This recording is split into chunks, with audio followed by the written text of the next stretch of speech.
Boleh Fiji. Apologies that this press conference is a bit late today. We've had to wait a few more important data before we brought this press conference to start. My statement is going to be rather short, but I think we have some important information to share. This is the second day of our new lockdown conditions in the containment areas of Nandi and Lotoka and the Lami, Suva, Nosori containment areas. In this update, we will announce more positive cases. However, we are now able to confirm that contrary to what we feared yesterday, we do not have a new cluster, nor do we have community transmission. We have recorded 12 new cases of COVID-19 since our last update yesterday afternoon. The first case is a soldier working at the border quarantine facility, and he was the roommate of case 73, who was the first border quarantine soldier announced to have been infected by the virus on Sunday, 18th of April. This new case had tested negative in his first test and does not pose a risk of transmission to the public, as he had been contained within the government quarantine facility since April 18th and has now tested after 7 days in quarantine. 4 of the new cases are close contacts of the hotel quarantine staff or the maid who traveled to the funeral in Tavagung. The 4 tested negative when they entered quarantine, but now they test positive. This also indicates that they were not infectious while in the community.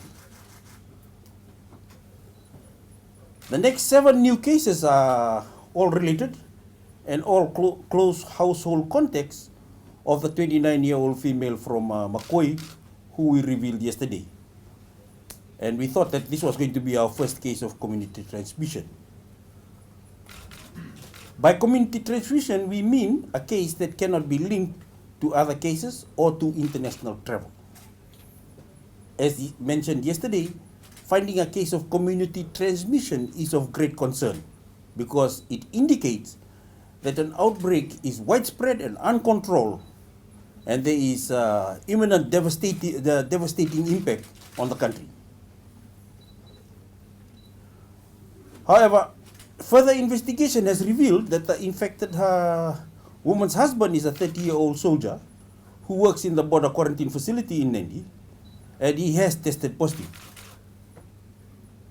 As per protocol, this particular soldier, or the husband of our Bakoi lady, was tested for the virus on April 10th, just before being released to return home to Suva on April 12th. He tested negative on April 10th, and then he was allowed to return to Suva on April 12th. We can confirm that between the negative test on April 10th and returning home on April 12th, he had close contact with case 73, the border quarantine soldier who had tested negative on the 10th of April. What we think is that the border quarantine soldier actually got, case 73 actually got infected after testing negative. And so, unfortunately for the husband of our Makoi case, he came in contact with case 73 before we knew that case 73 was positive. Right? The current information indicates that our lady from Makoi caught the virus from her husband. Establishing this link between the Makoi case all the way back to case 73 means that this Makoi case will now be reclassified as a local transmission, not community transmission. However, I do want to temper this good news. What it means is that basically for me, it means we can go back to a certain point in time when the case started. It also means that it started from the infection would have started from the 12th of April.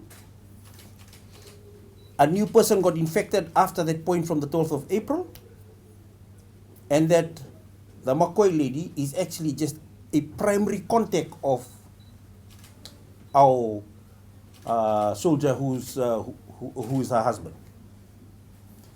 It also means that we do know how to track from the source point to our lady from Makoi.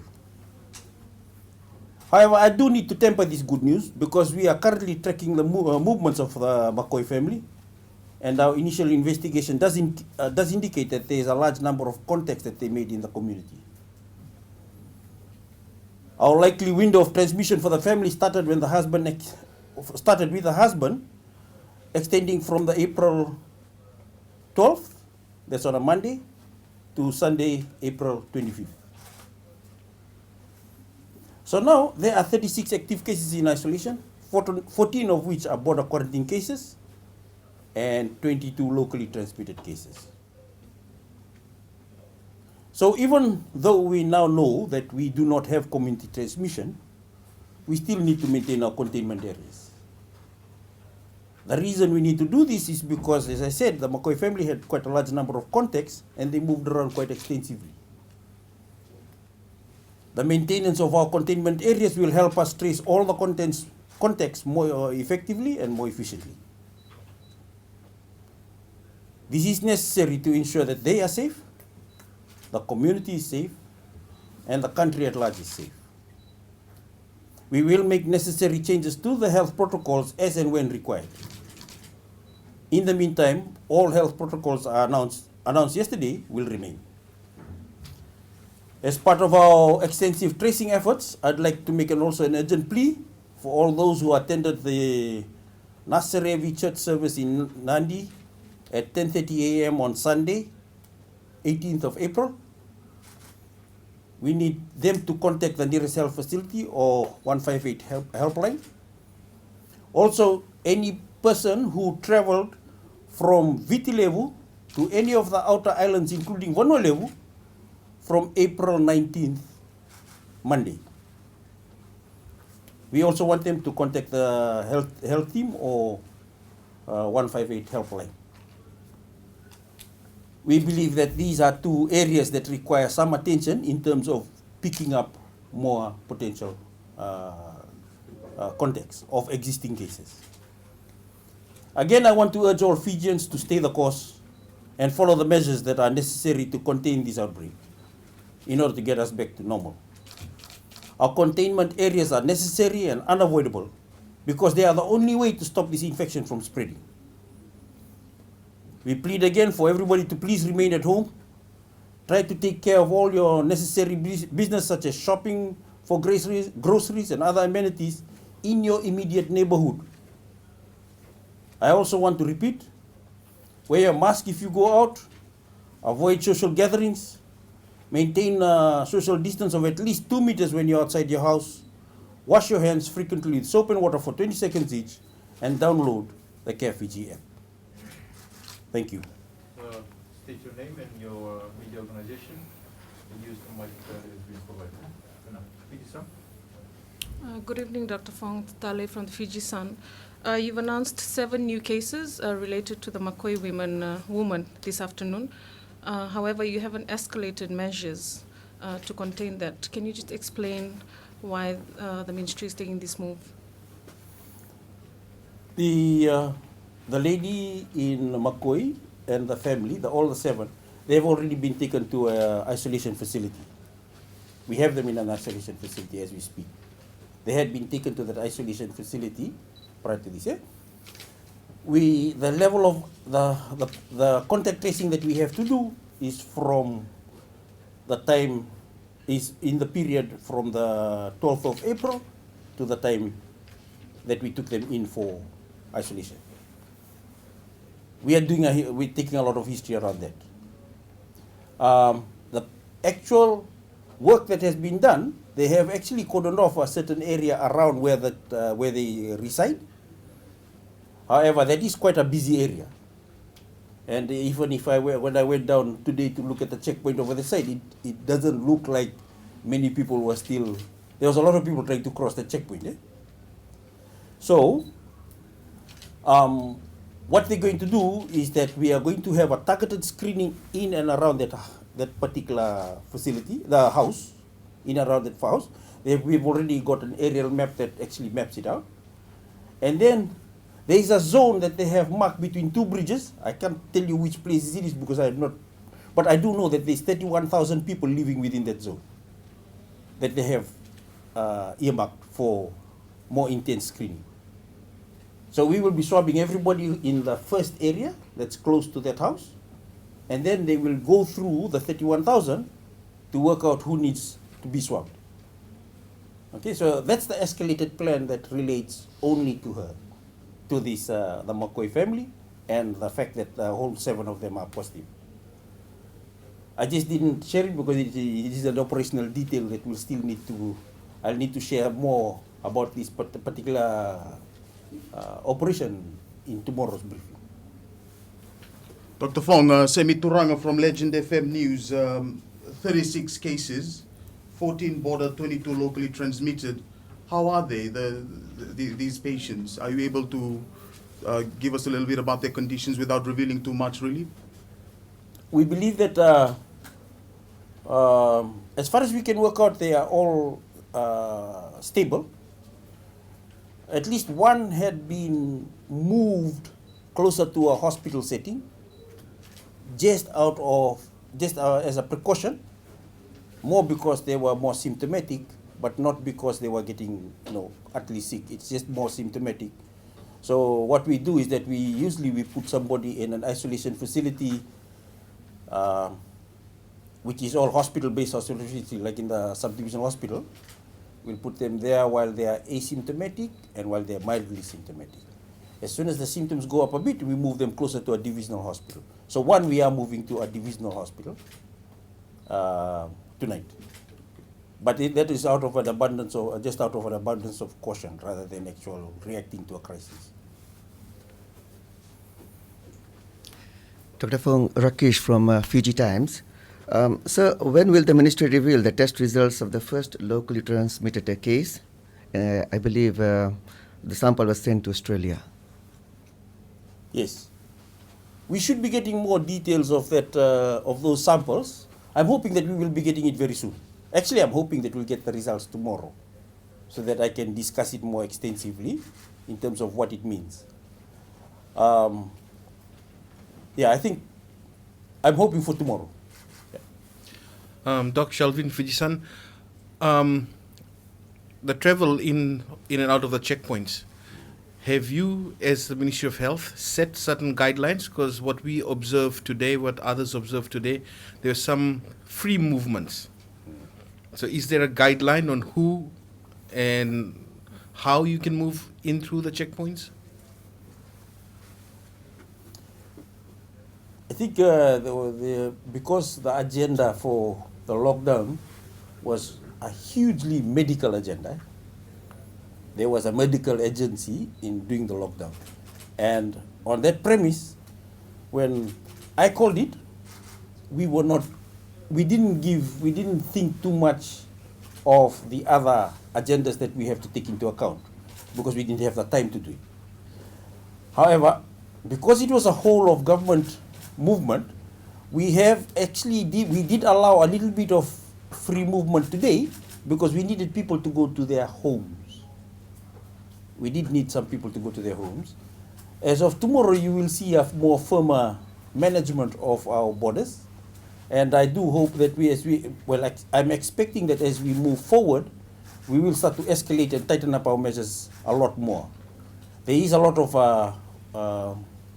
resource that needs to be mobilized in order to maximize the health impact that we want out of the lockdown.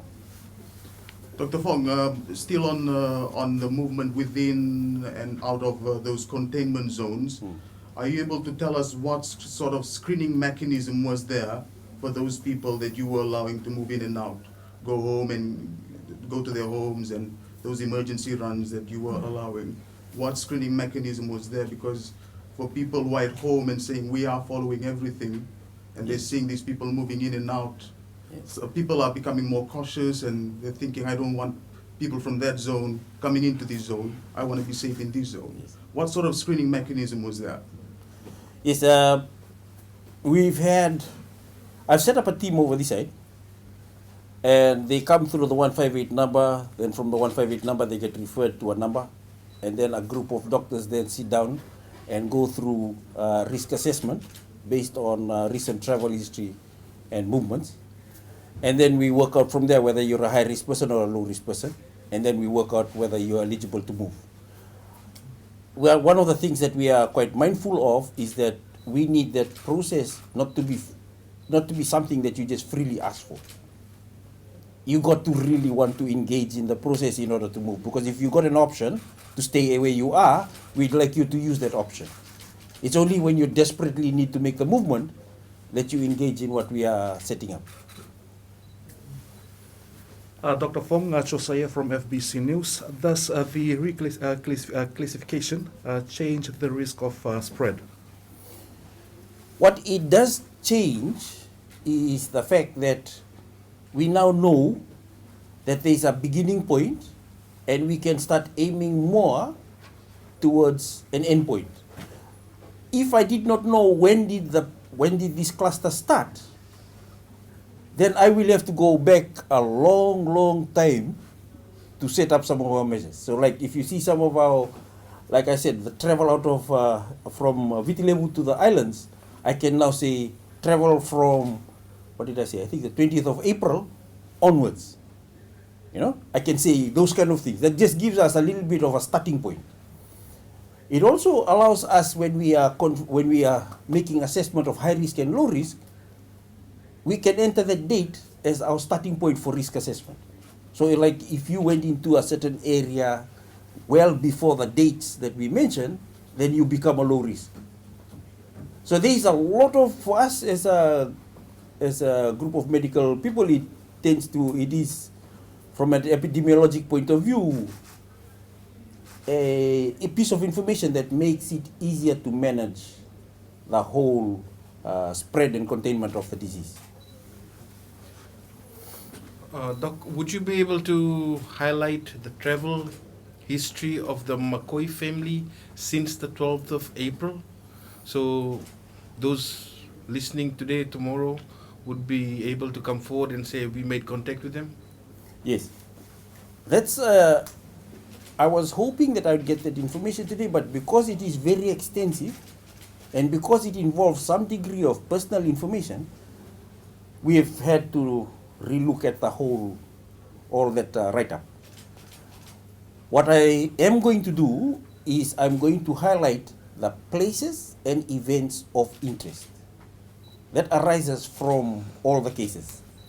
I've also noticed that if I outline too much of the history of travel, I think the family tends to get a little bit of negative comments made about them. And I am mindful of the fact that this family, the one from McCoy, it is through no fault at all of theirs that they got positive. Absolutely no fault. The problem is that we dealt with a virus that was highly infectious at the point in time, because it was when the original travelers brought it in. They had quite a heavy load. They passed on. Before the first person, the soldier, tested positive, he came in contact with the husband of our McCoy lady. So I'm mindful of the fact that it is through no fault of theirs. And I'm also mindful of the fact we picked it up because the lady herself actually came to the hospital and said, I'm worried. It was much like the Cunningham family. It was through no fault of theirs. They presented themselves to the health facility asking for help, saying I'm worried, responding to the awareness that they had, and that was how we picked them.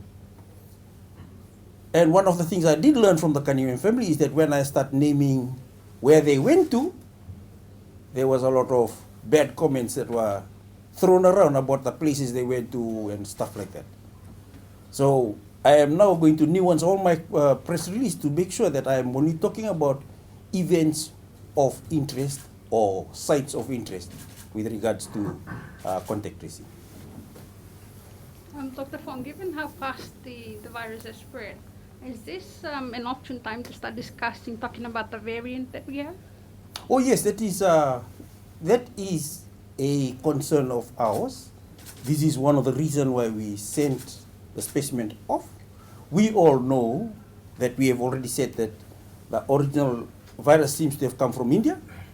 We have all read about the variants that are in India. It is reasonable to make an assumption that this is the variant. We have acted from the very beginning as if it is the variant. We have not actually, so even if I do know the news that it's a variant, it doesn't change my action plan. It just confirms that we are on the right track all along. Dr. Fong, if I can maybe get your reaction on this, because we constantly go out and we monitor how people are following the guidelines out there.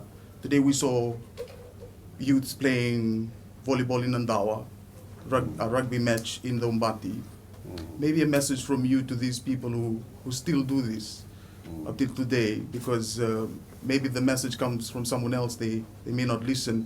You as someone who's constantly there with people on the front line. Yes. There's there is, we do always, and this is the case all over the world. It's always, generally speaking, the younger ones who tend to feel less likely to follow the COVID safe measures. They are more likely to take risks.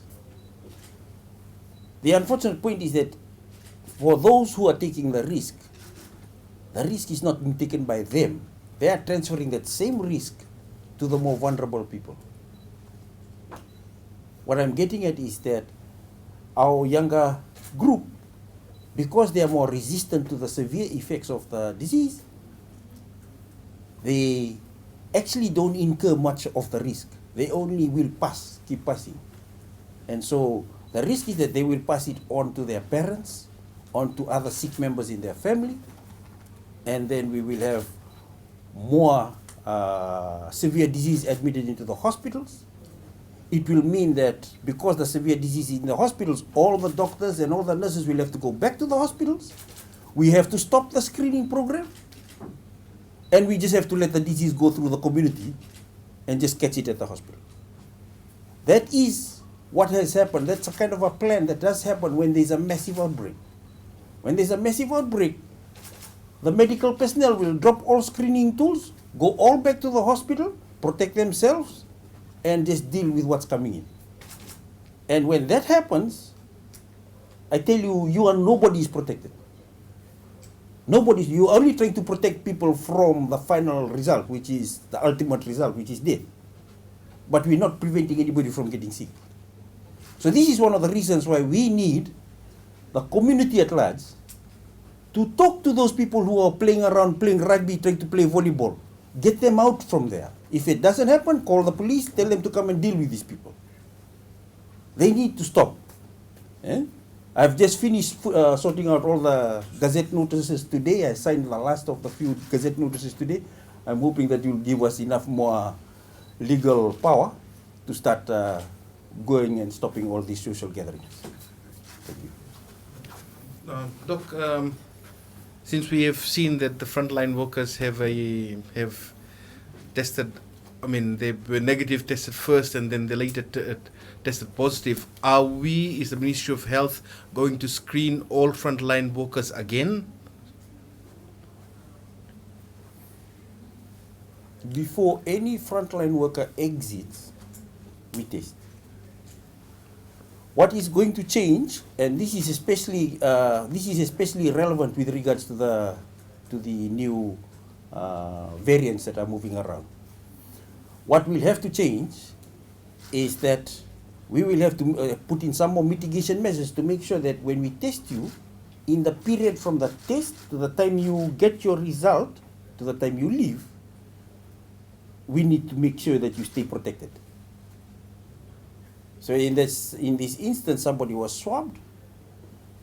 Usually it takes about 24, 48 hours before we actually get the result.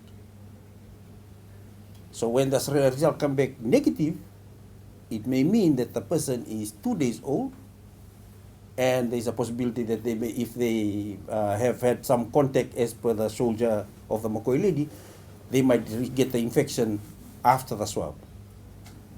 This was not a problem for us before, but I reckon that the variant is now beginning to introduce this more and more to us and making it more apparent to us.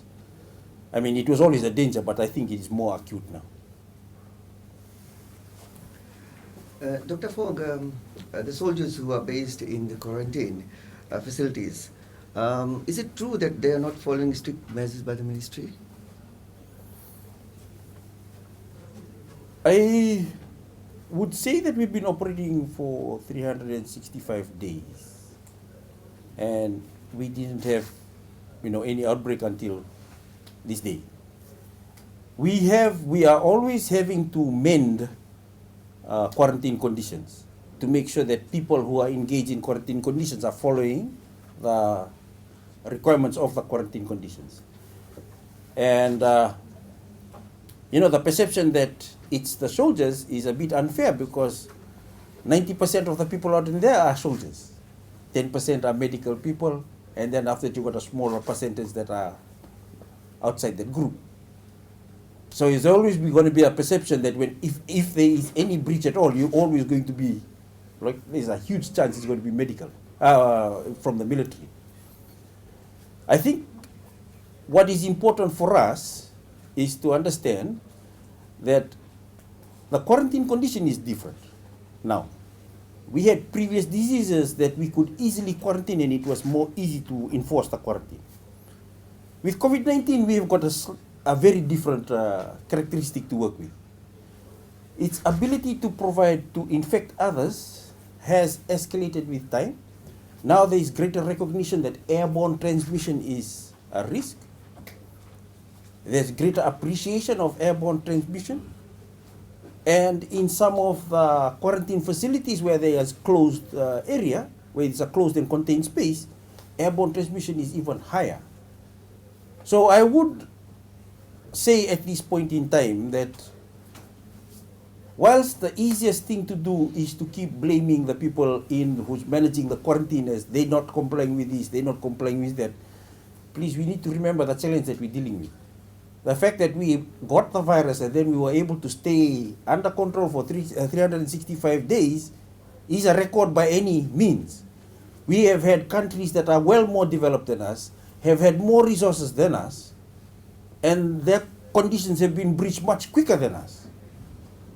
So I just feel that, making an assessment premised on the fact that people who manage the quarantine have not behaved is not correct.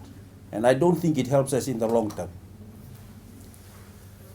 So with more cases recorded daily now, if there's limited capacity at the current isolation facilities, which is Nabua and Lotoka, and you earlier highlighted that the ministry has other contingency plans in place for other centers to be used as isolation and quarantine facilities.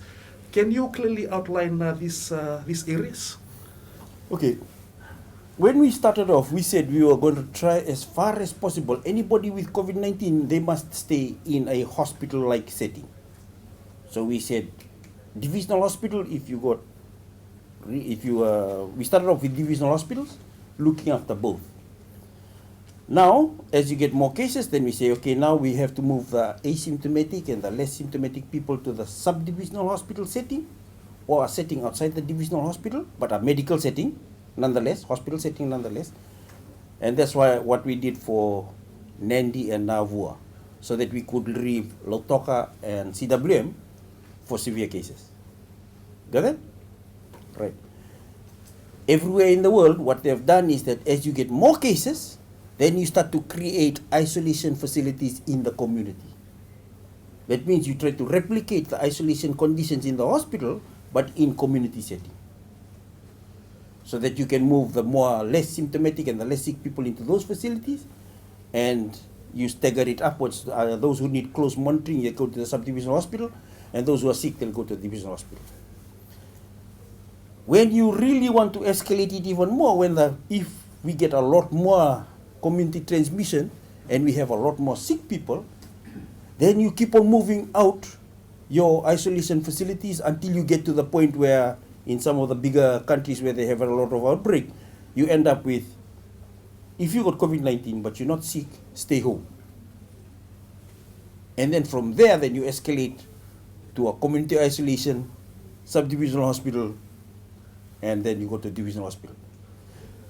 So we are at the stage where we can just keep the sick ones in the big hospital and the less sick ones in the subdivisional hospital.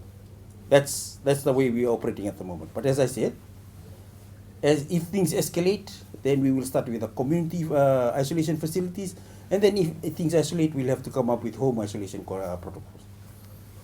We'll just stop with 3 more questions, and then we'll conclude our. Dr. Fong, you talked about how we're treating these as a more infectious variant of the virus. So, would you care to explain or educate the public on how does it differ from in terms of modes of transmission, perhaps, and also what people need to do to be able to mitigate the spread of this virus, if this is indeed the more infectious variant? When we say more infectious variant, what we're saying is that you just need a smaller load of virus for you to get sick. Right? So, when we started off, we said that the contact had to be at least 15 minutes within 2 minutes. Now that duration may have to be shorter. Okay? Sometimes you may just have to pass and you keep on talking, or just sharing just one cigarette. You share one puff from the cigarette. That might be enough to transmit the virus, whereas before you might have to share the whole cigarette. You know how some people like to share one cigarette between the 2 people or 3 people. So what I'm getting at is that it's easier to pass the virus from one person to another, but the modes of transmission are the same. And therefore the mitigations measures are the same. It's just that we need to be even more careful, and our mask wearing, our hand sanitization, the 2-meter social distancing, no social gathering, all those measures just need to be applied more stringently. So, going back to the McCoy family, did they any time catch the public transport? That will be part of the history that we are looking at. That is part of the history that we are looking at. So, if I may, do we have enough ventilators in our facilities? At the moment, we have in the country 80 ventilators. I do know that we are currently using something like 40 ventilators, and the other 40, we just have to keep it aside, and we've been waiting for the moment that we hope will not arrive. Okay?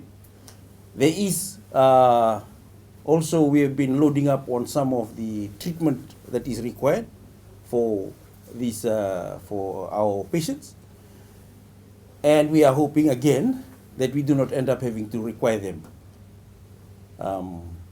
But yes, in a short answer to your question, we do have quite a lot of ventilators that are in reserve.